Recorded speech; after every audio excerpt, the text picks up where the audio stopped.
Hi there, Virgos. Welcome to your weekly tarot reading. So, I feel like the major emphasis and focus for this week is all about your communication. Being able to be very persuasive without being domineering. And I also feel being able to persuade people with facts rather than manipulation, okay?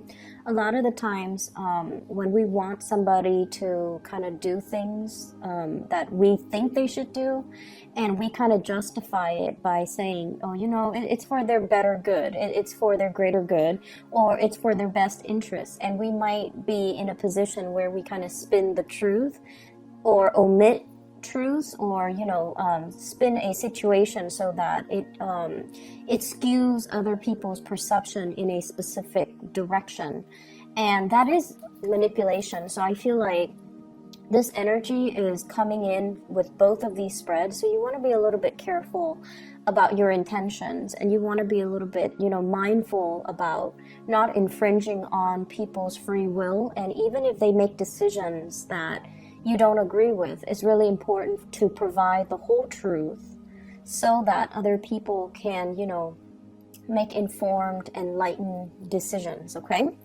When it comes to your romantic sector, I feel like you're dealing with a partner who you consider to be kind of like the pillar of stability, okay? You have a really, really stable romantic partner in your life that you're either coupled up with, or somebody that you are thinking about heavily, or you're really in love with. The person shows up as the Ten of Pentacles. So this is their energy. And what it denotes to me with this Ten of Pentacles is someone who's very, very career-oriented. They're very family-oriented as well. They keep in touch with their extended family members, grandparents, parents, nieces and nephews, aunts and uncles. So it's somebody that comes from a large family, and they take family roles and relationships very, very, very seriously. And in a way, I feel like they are very mindful of other people's faults, but they don't hold grudges against other people.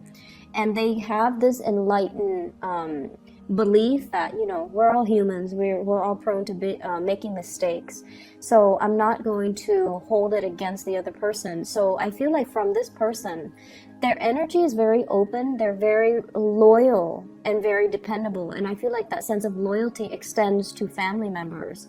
So if you're dealing with them, if it's a crush or if it's even a partner, you want to be very careful about not nitpicking, their family members, because I feel like this really fiercely loyal type of person who might not take well to criticisms about their family members. Granted, they might have flaws, but I feel like this person is very deeply protective, and they're very deeply loyal to their family unit.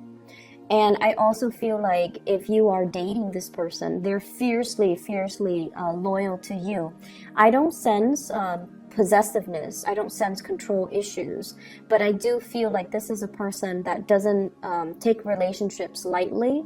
And they might not have dated around a lot. So I feel like somebody who's a late bloomer, somebody who, really believes in the institution of marriage, and they're a little bit more old school, a little bit more traditional, and I feel like they do want to embody the traditional gender roles or the traditional family value where one person's the breadwinner, the other person takes care of the kids. It might not be as old school and as archaic as that, but I feel like deeply they're very, very entrenched in the past, and they are very reliable, a really good provider, somebody that has property, somebody that even works in the financial industry, okay? I also feel if you are, this is your energy coming to the table. This is how your partner views you. You show up here as the King of Wands, and your energy is you take good care of yourself. You work out, you dress well, you're mindful about the way that you look. You have a public persona about you as well, where you might have to give presentations. You might have to, lead the way. You might be in charge of people. You might be a leader in your own right. And you're someone who it's like you're a major player in your industry, in your field of expertise.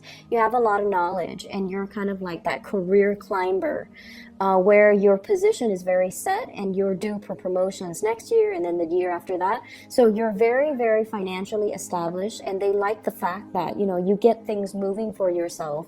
You don't sit there and wait for opportunities. You're very proactive about getting out there. This is also feeling a lot of passion towards another person. This is somebody who's protective, who's caring, who's nurturing. They don't overstep their boundaries though, and in general it indicates to me a lot of passion and chemistry that you are bringing to the table towards another person. If you are dealing with an earth sign, a Taurus, a Virgo, or a Capricorn, I feel like there might be communication issues coming into the picture, and your partner might be very slow to act. You know, with the nature of the Ten of Pentacles is that they're very, very methodical. They're very risk adverse. They don't like to take unnecessary risks. They don't like to deviate from their routine and their norms. And they don't really, they're not impulsive, not very spontaneous. And I feel like you're trying to get a lot of things moving, and this person is kind of dragging their feet. And as a result of it, I feel like there might be, you know, communication issues coming in through here with the Three of Swords, which is harsh words being exchanged, possibly a separation, or even thinking about like arguments between couples that can relate to, you know, the silent treatment, or like that can result in one person withdrawing because they're hurt. So be very, very mindful about how we communicate, because the King of Wands, it's someone who's very proactive, but they can be a little bit forceful, okay? If you're dealing in particular with earth signs, I feel like, you know, want to tone down on the teasing and the communication, and make sure you communicate from a space where you're understanding of their slowness to act, that you're also, you know, a little bit more understanding of their willingness or their unwillingness for change, okay, to make like rapid sweeping change in their lives. They see you as someone who's able to implement, you know, it's like you don't talk about things, you just do them. You don't sit there and say like, oh, here are my plans, you know, you just get things done. And I feel like your partner is not on the same time frame as you, and it can be a little bit frustrating. I see as well a lot of like missed opportunities between you and a crush, okay? So we have here the Five of Cups. This is what I call like the heartbreaker card. It's somebody who can be seen as a little bit flirtatious. They are very, very friendly, but their attention is not exclusive to one person. Or at least they're not really aware of how other people perceive them. So I feel there's an element here about, you know, harsh words being exchanged, feeling that sense of regret, and feeling that sense of like, I shouldn't have said that, or, you know, he or she should not have said that to me. So it can create a little bit of an estrangement between two people. And we also have the Devil energy coming through here, which indicates, I feel like, for some of you who are not in a, well, you could be in a committed relationship, you're dealing with another person that might have entanglements elsewhere. Okay, so they might have a family, they might have, you might find out this week, like somebody you're interested in is already in another relationship. If they've been flirting with you hardcore, then, you know, I feel like you're going to put a stop to that. I don't see third party meddling, but I do feel like there's a presence of third parties, and it's indicated with the Ten of Pentacles, which is a family card, as well as the Devil, which indicates really strong attraction to another person, but it's not really seeing the light of day here with the Three of Swords, mainly because somebody is engaged, married, in another relationship, or, you know, coupled up with somebody else, or they have other arrangements that's disallowing you to come to them, or disallowing them to come forward to you, and for the two of you to come together and date. The other areas that I'm going to touch on here is, I feel like for many of you, there's a sense of like self-consciousness, being self-conscious, feeling like anxiety, and I feel like it's in the realm of public speaking, okay? Many of you have high levels of education, so I feel like the majority of people who are watching this you guys have like a high level of education, and it's indicated here with the magician. This is somebody, I feel like, you know, it's somebody who has a mastery over many subjects. So you might have a master's degree, you might have a PhD, you might have a bachelor's degree, you might have multiple certificates, might have multiple degrees. And I feel almost like you're trying to find ways in which to make use of all your skills, okay? And you're trying to, as well, I feel, reach out to a larger demographic. You're trying to reach out to a larger group of people. And what I'm sensing is, with this World card, I feel like there's a lot of hesitation. Even though you are a major player in your field, I feel like there's hesitation and reservation from your end about public speaking, about speaking out, about being center stage, about, you know, having all eyes on you. It can make you feel a little bit uncomfortable. And I mentioned before, with Virgo people, you're very good at working behind the scenes and letting somebody else shine under that spotlight. You're not an attention hog, you know. But I also feel like you're thrust into some type of a new work situation where your ability to speak, your ability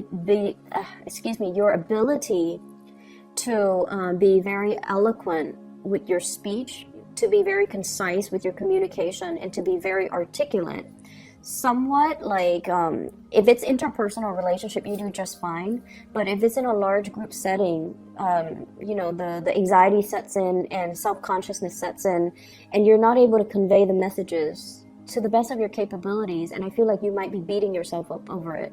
Rehearse, okay? Rehearse so that everything flows naturally, and so that you're not scrambling at the last minute. Just rehearse. It does wonders for you, okay?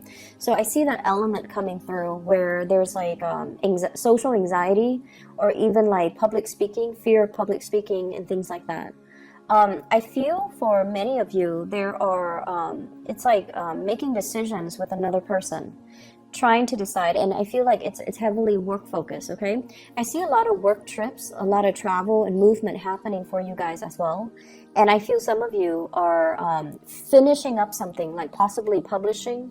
You're trying to get people to publish it, or you are trying to attend like conferences where you have to, you know, talk about what you just published. And then I also feel people finishing up something, possibly finishing up with school. And then traveling to, you know, for job interviews, traveling to try to find financiers or funding for some type of project. It's going to be a very busy week, but I see this big element about you rubbing elbows with people that are also major players in their field, and they're going to be able to give you a lot of assistance, a lot of technical expertise, and it's going to really help you overcome a lot of these issues, okay? So I hope the reading is helpful for you guys, Virgos. Take care of yourself, and I'll be back next week, okay? Bye-bye.